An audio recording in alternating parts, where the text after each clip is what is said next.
My name is Malik Abbas Dabu. Welcome to UPfront. On UPfront, we assemble the brightest minds to answer the most difficult questions. Last week, Vice President Dr. Mahmoud Bawumia was in the United States. His mission to visit the Silicon Valley.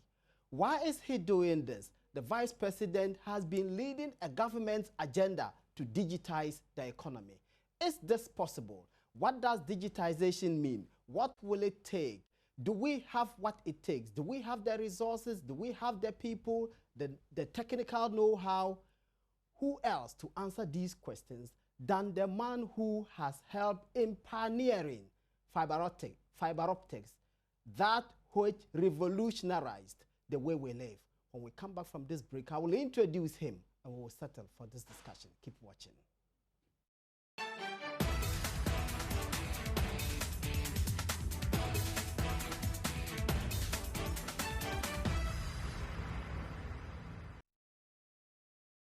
My name is Malik Abbas Dabu. My guest is the only Dr. Thomas Mensah. Doc, you're welcome to UPfront.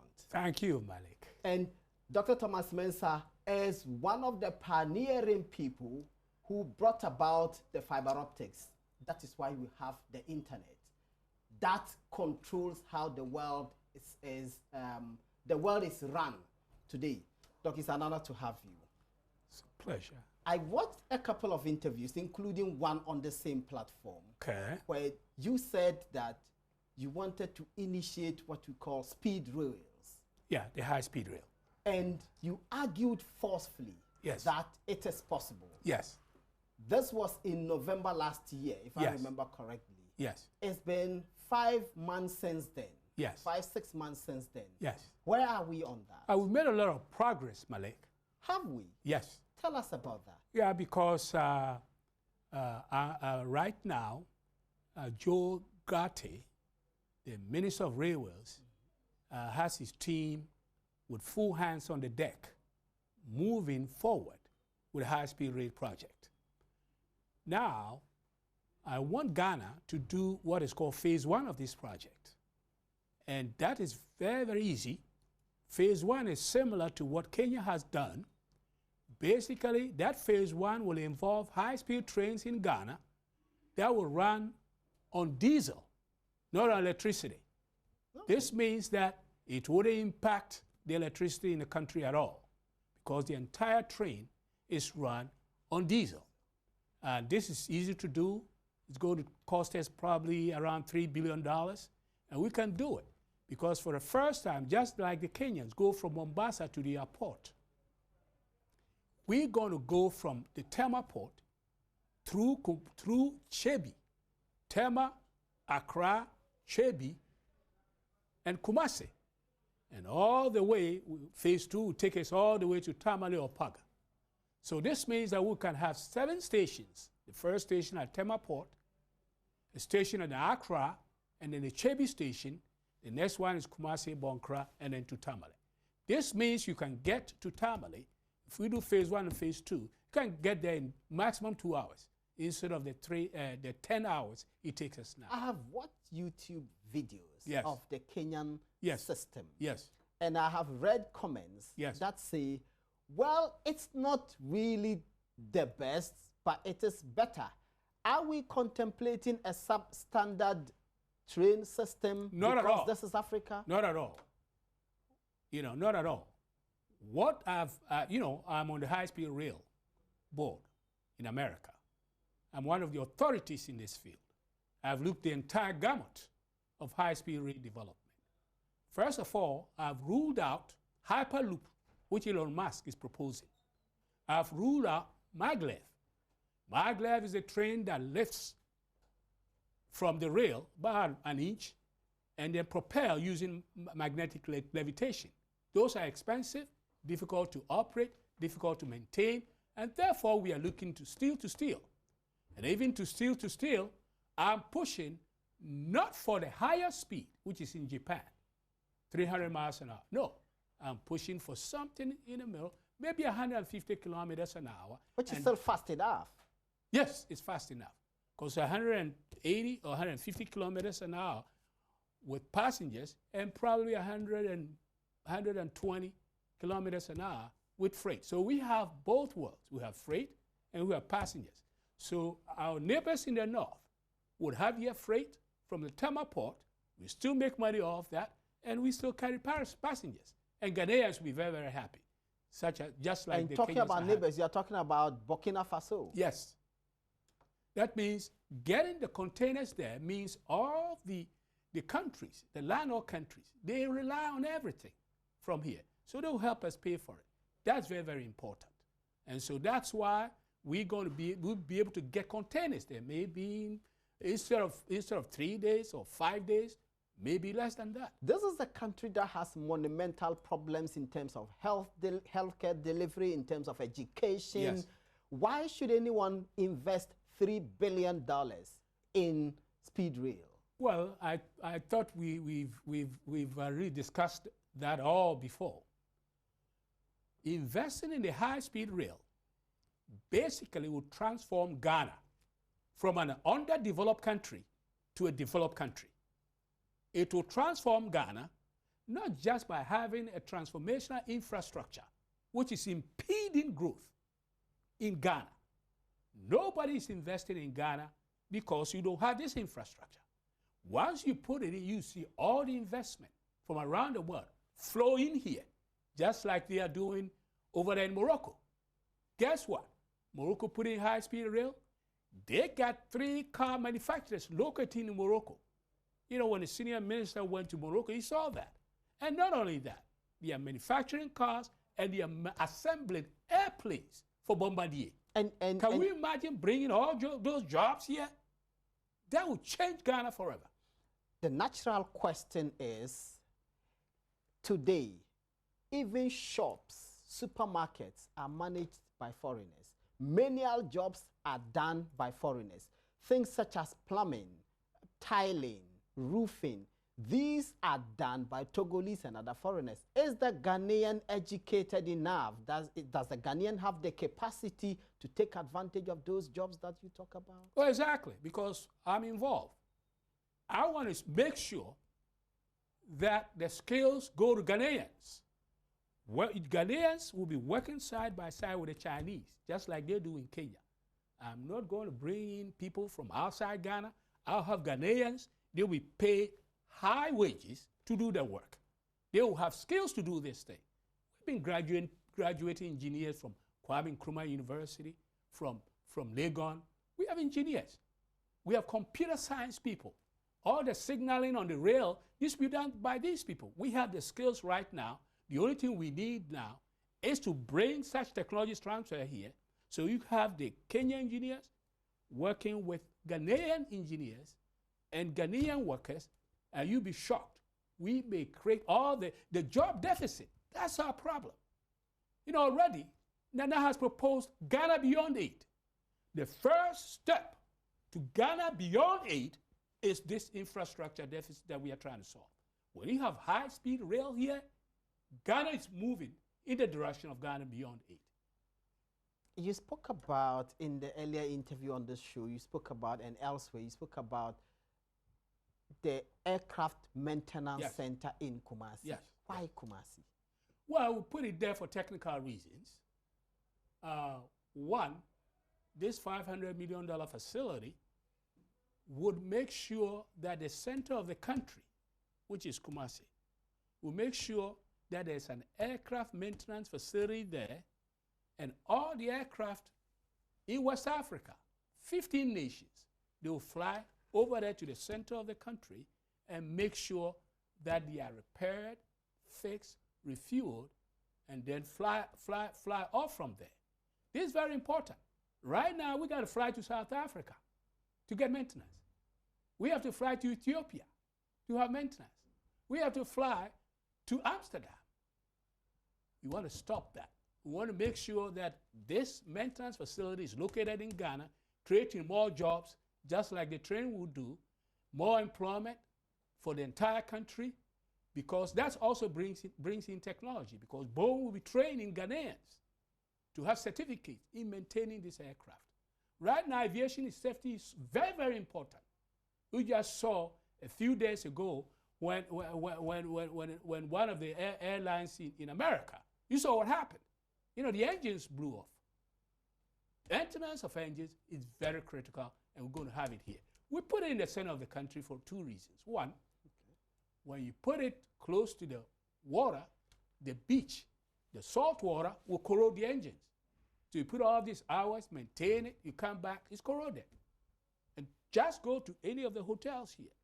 Even the locks are being corroded by the seawater. So you can't have a big engine corroded just by the sea breeze. Amazing. And talking about safety and Yes. the importance of safety, Yes. one of the fundamental problems plaguing this country are Yes. accidents. Yes. With speed rail, what are the safety measures? What are the assurances in terms of safety?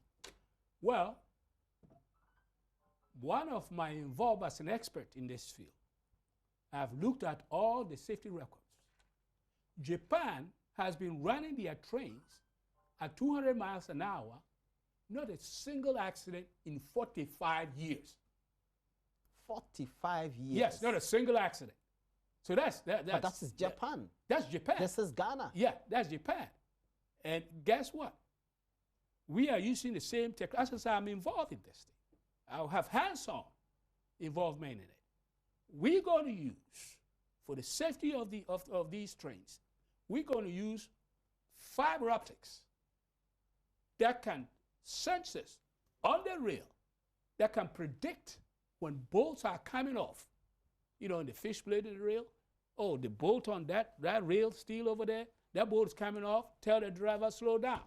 Especially when you're going around a curve, you are exiting or coming out on the curve.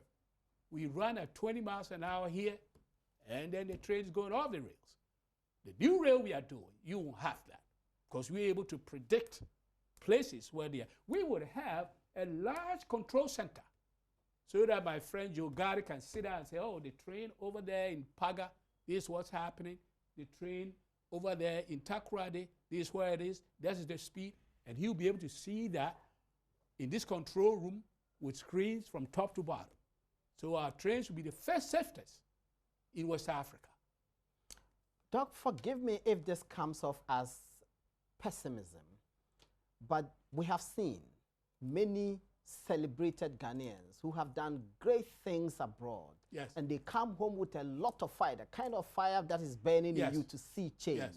And before long, they are burnt out because in Ghana, traditionally, things don't move fast enough. What is going to be different with you? This is different because this time you have an alignment. You have a president that's very serious about infrastructure development.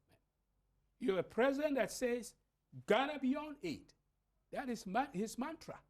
In his 7-year development plan, he mentions infrastructure. He mentions creating jobs. He is serious. And luckily, at least the Minister of Railway is doing a great job now, working, listening to advice, working hard to make sure that the transportation infrastructure, which is the first leg, if you are climbing a ladder, the first rung of that ladder is this infrastructure. He's working here so we can get on that leg and move towards Ghana beyond aid. Is being serious all that is required? There's a lot of work.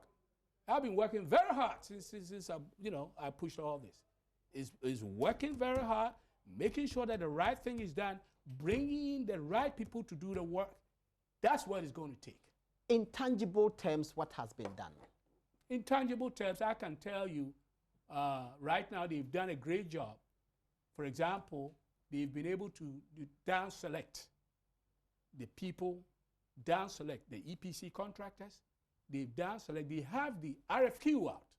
That's the fastest I've seen. That's a lot of technical jargon. On any serious project in Ghana. That's a lot of technical jargon. Can you break it down for me? What has been achieved so far with your involvement? They had 45 proposals. They've down selected it to the top 10 or less than that.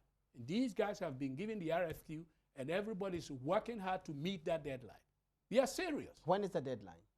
Well, the deadline is May 9th. To do what precisely? Have that ready so they can make the selection. And this is serious because, look, finally, preparing the request for proposals or RFQ, request for quote, and I'm trying to explain this thing. It's not an easy job. And selecting the good candidates, because we want to make sure that you have groups that will bring investors, because we don't want to use Ghana's money. That will bring investors to come and do this work. Investors, most of the $3 billion is coming from China or from somewhere else. So the money is there, the capability is there, the EPC people have done it before. So these guys are moving in the right direction right now. I can't complain so far at all. Is that not where the problem is, that the money is coming from China? Yes. We were in this country when the previous government went into some agreement with the Chinese, the China Development Bank loan of $3 billion. There was a lot of euphoria, there was hope, there was anticipation. Civil society organizations warned the government that the Chinese don't give money just like that.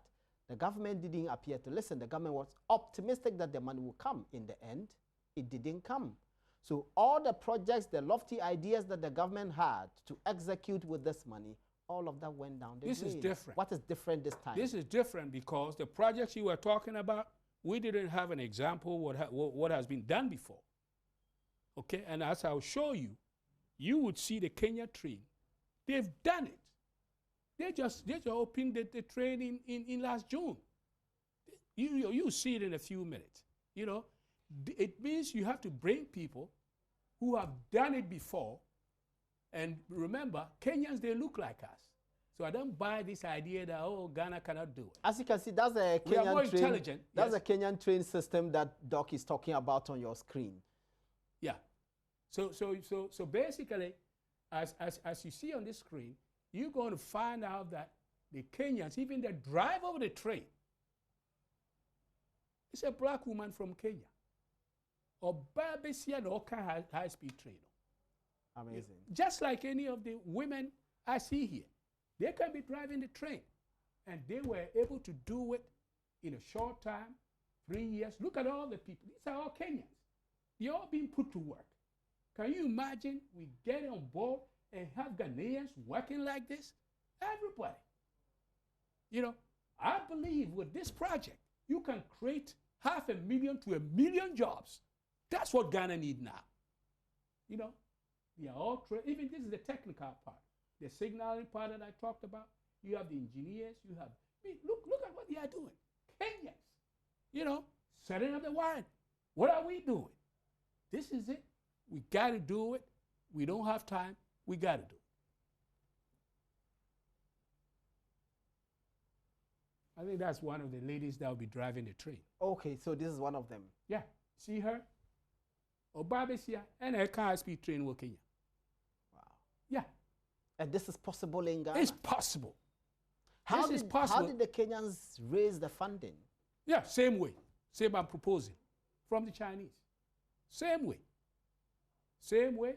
And it's diesel. So nobody can say, Doc, what about Doomsaw? Forget it. This is diesel. It doesn't run on electricity. Look at the Kenyans. They are being trained to do this. And they are not more intelligent than us. Okay, so that's the real tracks. Yes, and they are laying the tracks. And I'm saying the fish plate there with the bolts on it, we can monitor that fish plate with fiber optics and tell when there's a problem on the rail. Amazing. Doc, you have, as a corollary to this, a determination to see as a Ghana version of the Silicon Valley. Yes. How are we doing with that? Well, I've established what is called Silicon Valley of Ghana. Okay. Right now. So if you Google SiliconValleyGH.com, that's the Silicon Valley of Ghana. My goal is to set up these Silicon Valley in probably a few countries in Africa. I'm doing one in Ghana, I'm doing one in South Africa. Because David Makura, the premier, invited me. I thought I was going to speak just for only 2 days in a conference. He kept me for a week in South Africa. Said, Dr. Mensah, I want you to go to all the innovation centers in South Africa, spend time with them, and create a Silicon Valley for me. That's what I'm doing. I'll do it there. I've started here. I'll do it here, and this will bring us the kind of things we'll be doing in Silicon Valley. Beyond a website, Yeah. silicongh.com. Yes. What is there? What will it take to get it where it should get to? Well, two things, and I'll show you one of the things I'm putting in there on that next video. Okay. Silicon Valley, United States. If you have the right project, the money chases you. Okay. Silicon Valley looks for you. If you have what is called disruptive technology, if you have what's called a killer app, like I have, they'll be chasing you. And what I'm showing you, that is the smartwatch. See that lady wearing the watch? He's commanding the ball. You are the first to see it. Tell the ball, move to the left, move to the right, just because she is wearing that watch, that smartwatch. If you move your hand in front of the television, it changes the channel on the TV. This is a killer app, and you are the first to see it. And this is serious. Who developed that? I am one of the co-inventors. If you want to take a selfie, you sit there, you do this, he takes the selfie. If you raise up your hand, the lights brightens. If you bring it down, the lights dim. You know? Wow. Yes. That innovation is the one that attracts Silicon Valley money. And I'm putting it in Silicon Valley of Ghana. I'm one of co-inventors. All the 10 intellectual properties, I hold it with one of my colleagues.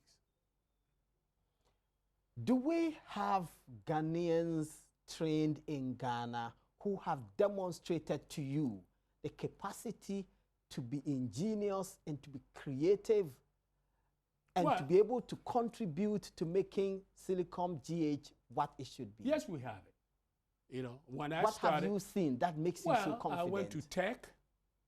I was at and that's tech the Kwame Nkrumah University of Science and Technology. I was there for a whole week. I saw the engineers there. With a little tweaking, they can be as good as any engineers from anywhere. I've been to Legon, see what is happening there. Their computer science department, they can be as good as any place. I went to Cape Coast University where I gave a lecture in the electro-optics lab. They can be very good. So at least all these three universities, and we also adding Tamale. And I sense something, Doc, forgive my interruption. Sure. With the KNUST, you said with a little tweaking. Yeah. With KVAS, you say they can be, which means they are not. So all of these institutions... Now, let me tell you when I was there, okay? This is what I told them. I said, you have very, very capable researchers here. All I'm doing is just shifting the emphasis on research to what I feel is practical for Ghana. And they were very receptive, you know. So all they need is an expert that comes in and says, hey, by the way, let's set up a telecom lab here. MTN would then come, all right, and put money in your research lab. That's just an example. Tech, the same thing. All they need, you know, with people with expertise like me coming in and just, you know, it's not, you don't go to start training them from there. No, they have the basics already. They have that. They just point them in the right direction. You know, for example, when we are doing the trains, all these universities will be involved in the train program, you know. And so what they are going to learn from the Chinese in terms of the train technology, that can diffuse throughout the country. So we are ready. Ghana is ready. Doc, from where you sit and what you know, is it possible to tell that by this date, Ghana should have its first coaches running? Because I asked that question recognizing that you said by 2021, in your earlier interview, Ghana should be able. Do you still stand by that date? Yes, I stand by that date. I stand by that date. The diesel one. Not the, you know, if we have more electricity later in a 7-year plan and they want electric train, fine. But the diesel one, we should have it by 2020. Can we convert the diesel ones into, or we have to change them entirely? Oh, it's only the engine.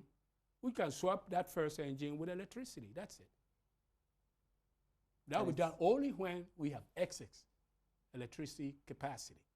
But right now, let's go with the diesel. And that's it. I had an interview a couple of, I think last year. Yes. With Dr. Ashite Trebiolenu. Yeah, I know him. Great. And he, just like yourself, Yeah. lives in the United States, yeah.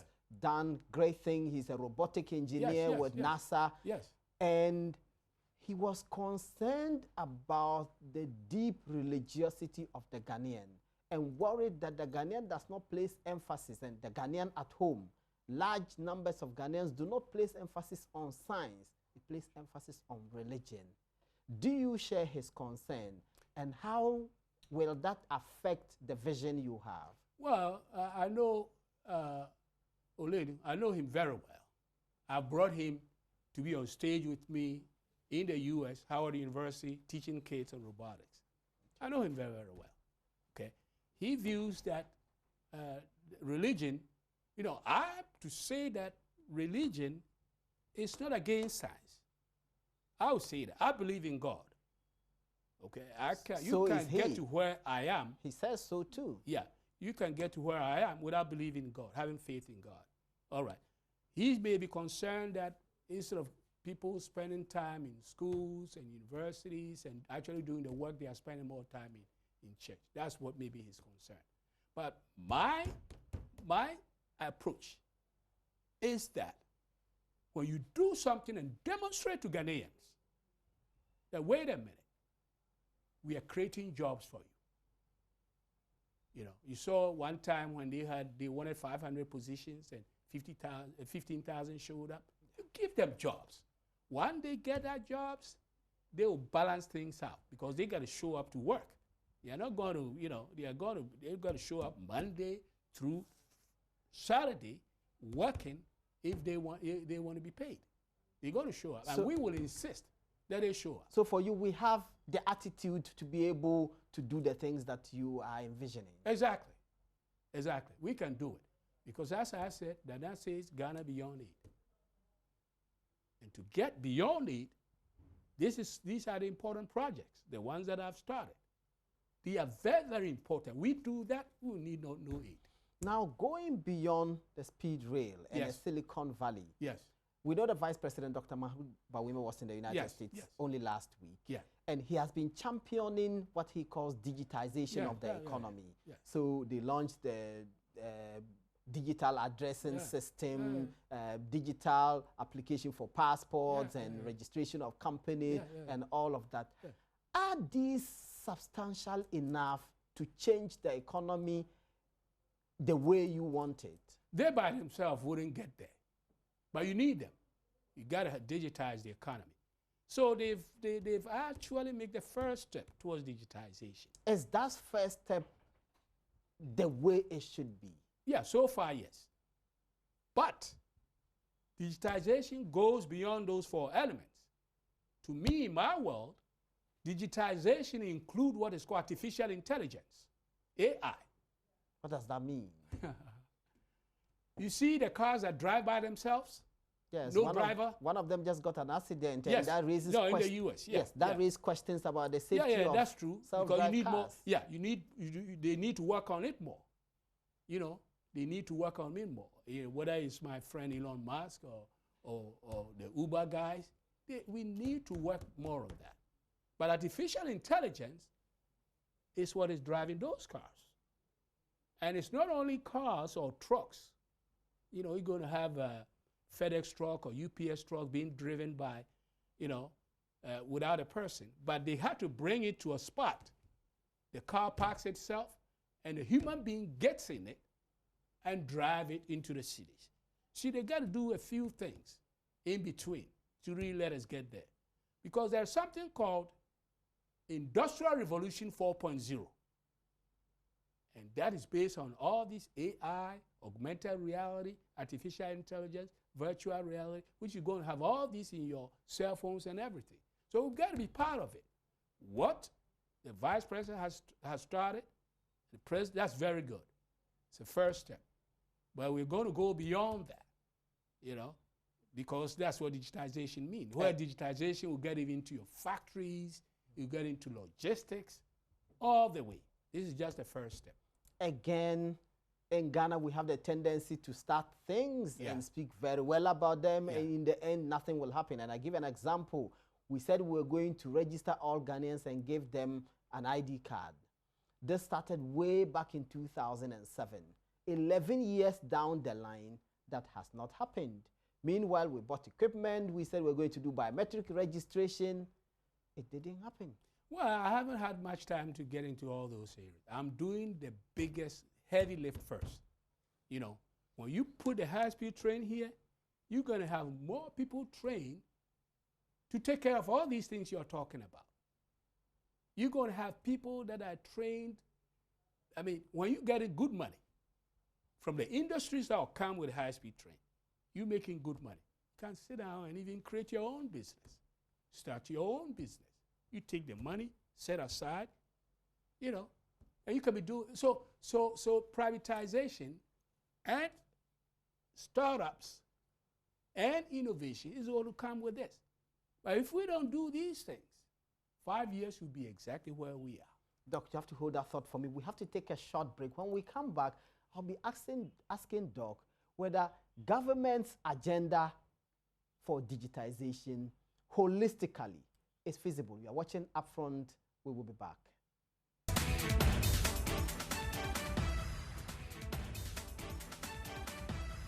Welcome back. You are watching Upfront. My name is Malik Abazda. My guest is Dr. Thomas Mensah, a man who played a pioneering role in bringing about the revolution of the internet. He's a chemical engineer. He's a member of the American Institute of Chemical Engineers. He has 7 patents in 6 years to his name alone. This is an institution. In fact, somebody said his brain can sink a ship. Doc. Hi, Malik. You want to see a changed Ghana. Yes. And your focal point is transportation. Yes. How does that transportation tie into the government's transformational agenda? Yeah, first of all, as I said earlier, the leader of the government, now that says Ghana beyond 8. Is that not just a mantra? Because we have heard this before. No, we have Better Ghana agenda under President Mills. President Mills and John Mahama. Under the Kufuor, we had positive change, part 1 and 2. But this is different because Nana is surrounding himself with top experts. Is he? Yes. Apart from people like me, for example, that say to get there on the moving Ghana beyond 8, we got to do A, B, C, D. Is he listening? Oh yeah, he's listening. In UK, he was talking about infrastructure and rail. But that's just talk. Yeah, that's talk. But then, you know, when I first came, say, all right, he talked to the ministers, and I'm talking to all of them. Technically speaking, every ministry should have one action item moving Ghana beyond 8. Why did you decide to come to Ghana last year? Well, I decided after a very long time. Yeah, for 2 reasons. One, I was invited by Kwame Nkrumah University. Okay. So come and give the RP Bar 4 lectures. Yes. So when I came and saw what's going on in Ghana, I said, oh, hey, wait a minute. These lectures I'm going to give, it's not on nanotechnology or some. I'll give it on things that can influence policy in Ghana. So I gave it on 21st century transportation, power generation. I gave it things that can help Ghanaians. So they invited me. And so when I came and I saw what's going on in Ghana, I said, well, we better put our shoulders to the wheel and help the country move forward.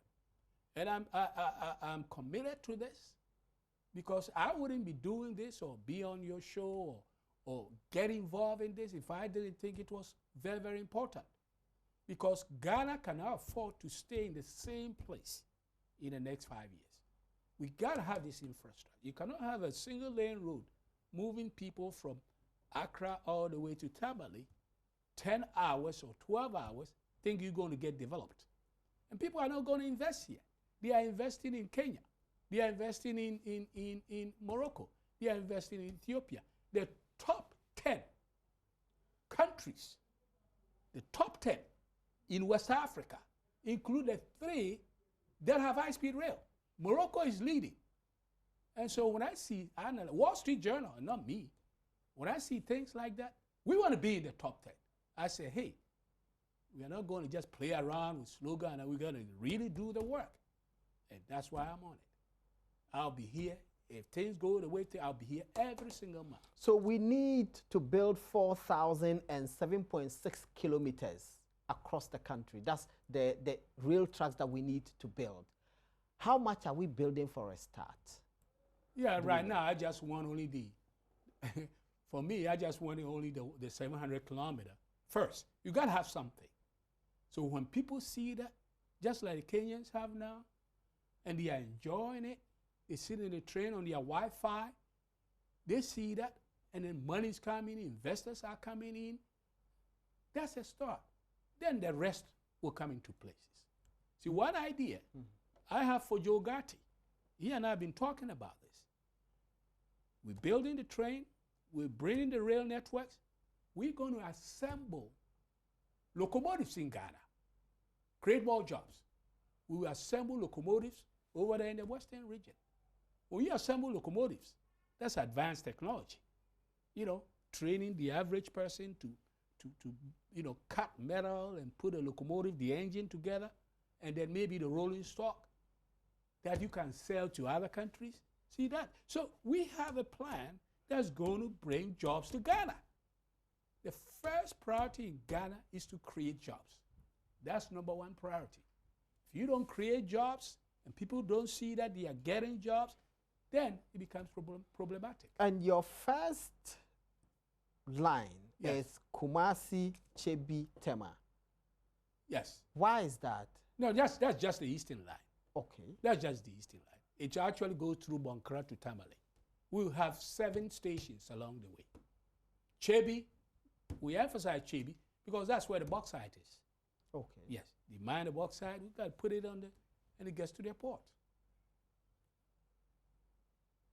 Vice President Mahmoud Bawumia again went to China, yes, came back and said the government was entering into some arrangements with the Chinese that will bring about $17 billion and they will take a certain portion of the bauxite.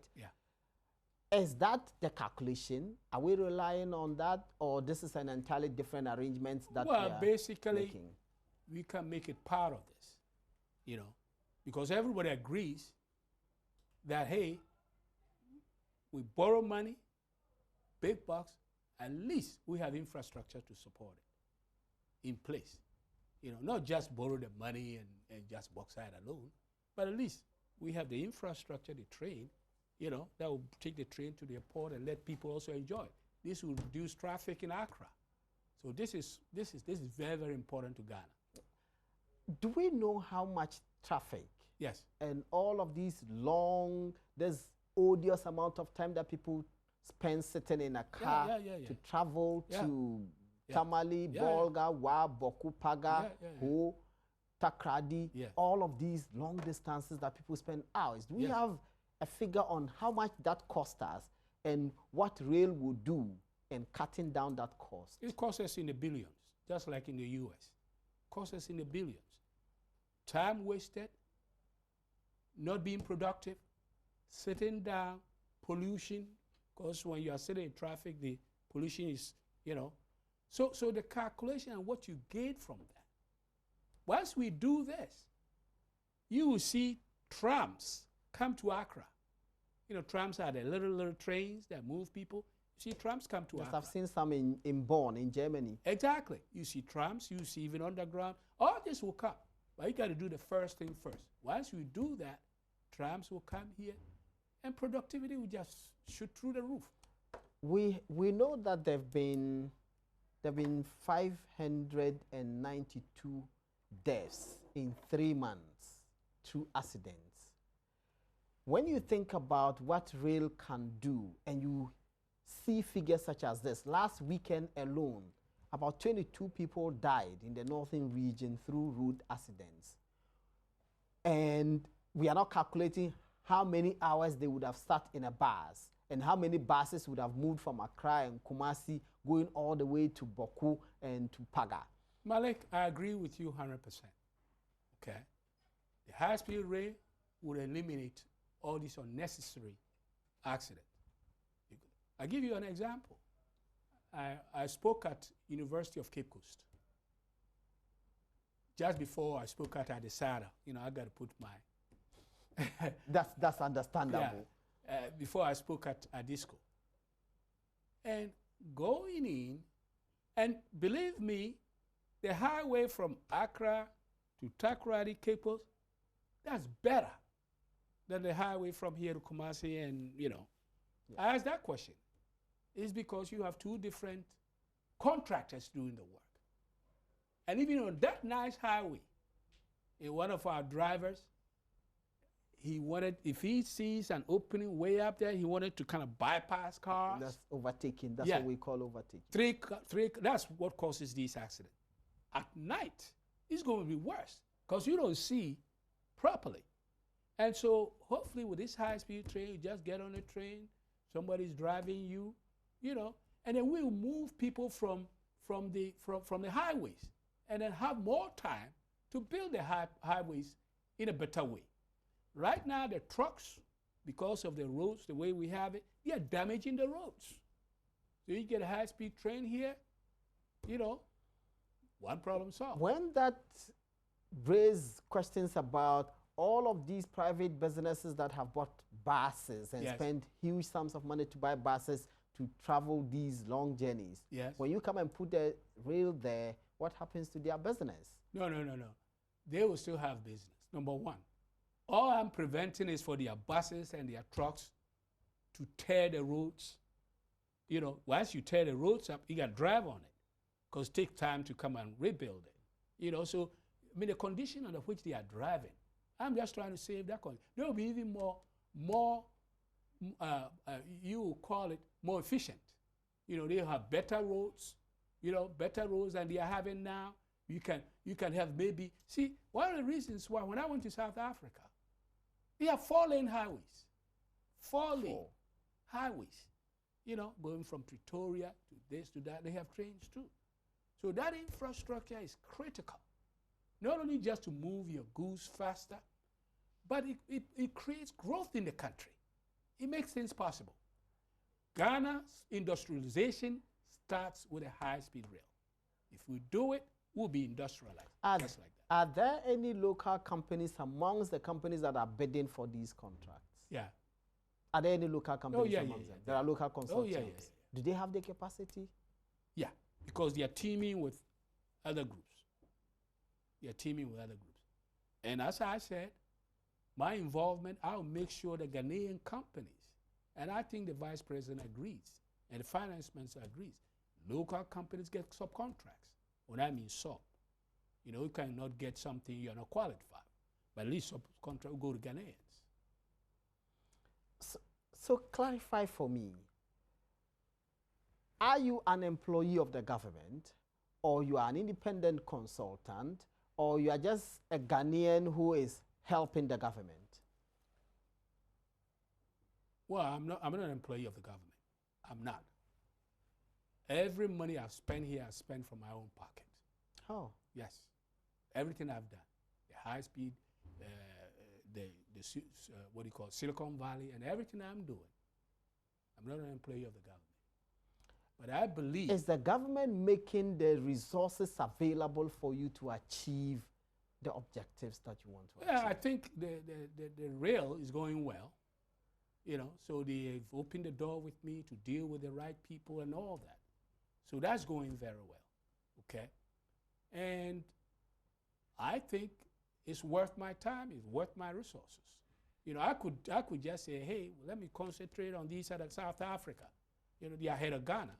The GDP of Johannesburg area, the GDP is 10 times that of Africa. 10 times. Why is that? Because they are doing the things I'm talking about.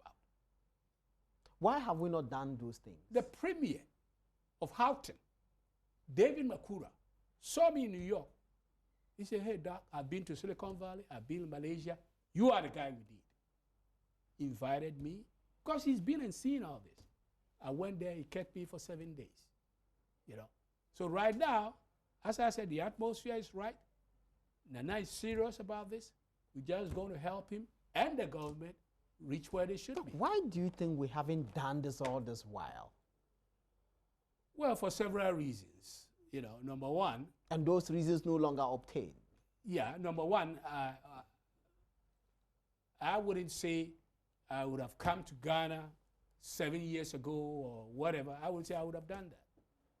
You know, because, you know, you got to have people that you can relate to, people that are serious, that want to listen to you. I wouldn't have come to Ghana in those years.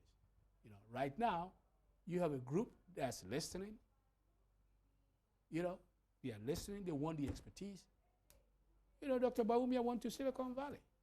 You took all these companies over there to help. About 15 companies. Yeah, you took all of them. That's he's serious about. How beneficial is that to take 15 IT companies from Ghana and take them to the United States? At least that's the first step. He's learning. You know, you don't want a VP who's not learning. He's learning. He took them there. He goes over there and says, hey, how can I help these companies? That's fine. I'm already there. You know, some of my companies are based there. You know, but it's nice for him to take these companies from Ghana, the ICT companies, go there, expose them, try to help them. There's nothing wrong with that. You know? As you know, first thing I say, we're going to put technology around the government and all that. That's the first step. You know? What is nanotechnology? Well, I'm one of the experts in the world. My fourth book is commercialization of nanotechnology. Because, yes, that's what you are. Yes, that's one of my areas.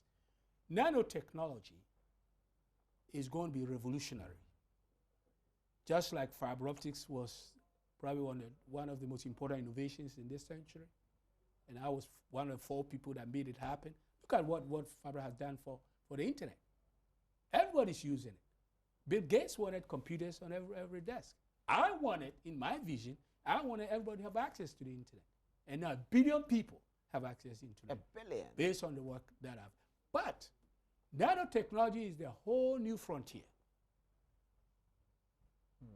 We are going to have batteries, cell phone batteries. You charge it once, it will last 3 or 4 days. You know how every night you charge it? Yeah. And your laptop, nanotechnology will change that.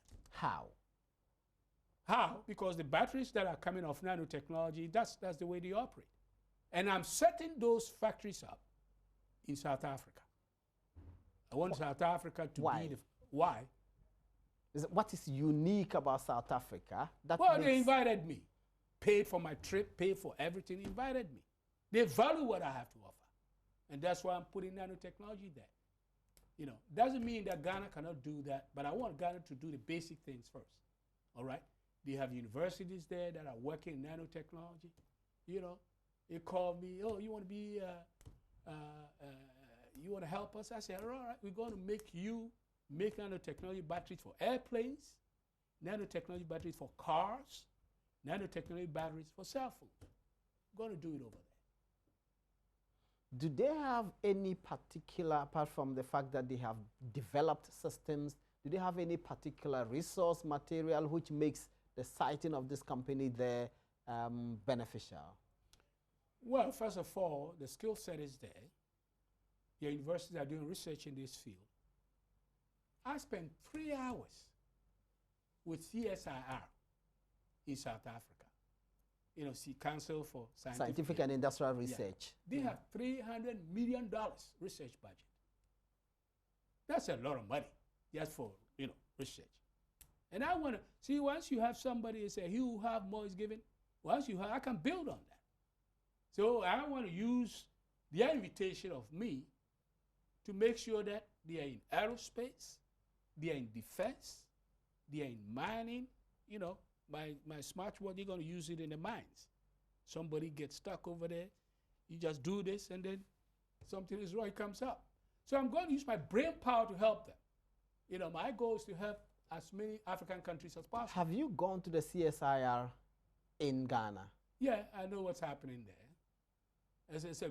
You must be depressed by what is happening. Exactly. These guys have $200 million in research. You know, so I'm helping them.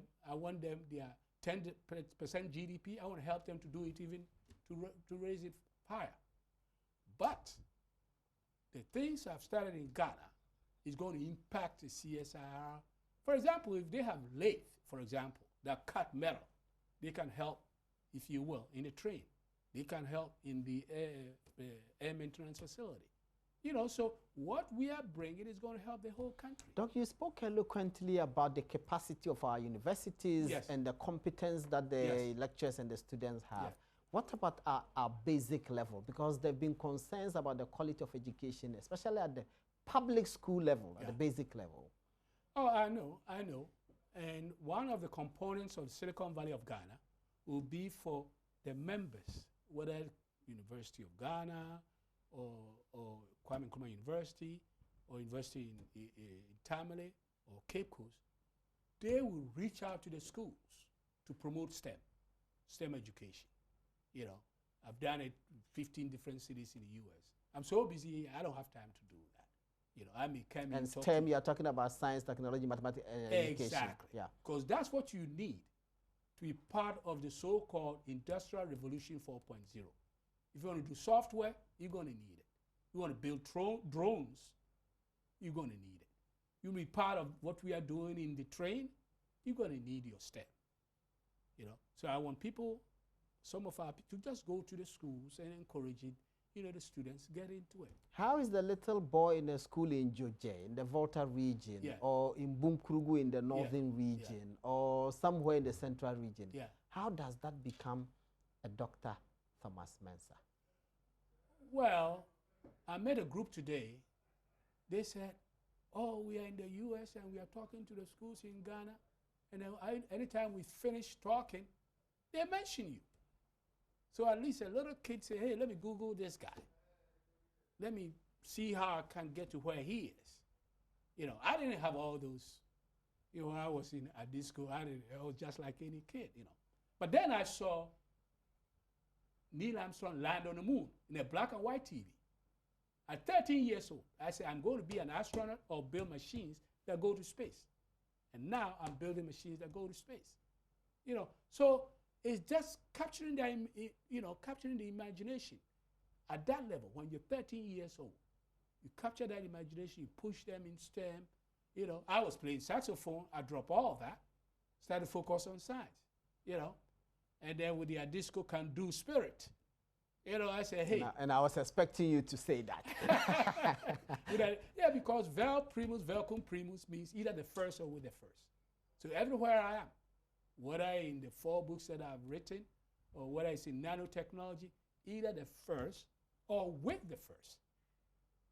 And I think all the kids should have that model. All the kids. They can, you know, Ghana can do it. All we need is a little push, a little bit opening our eyes a little bit.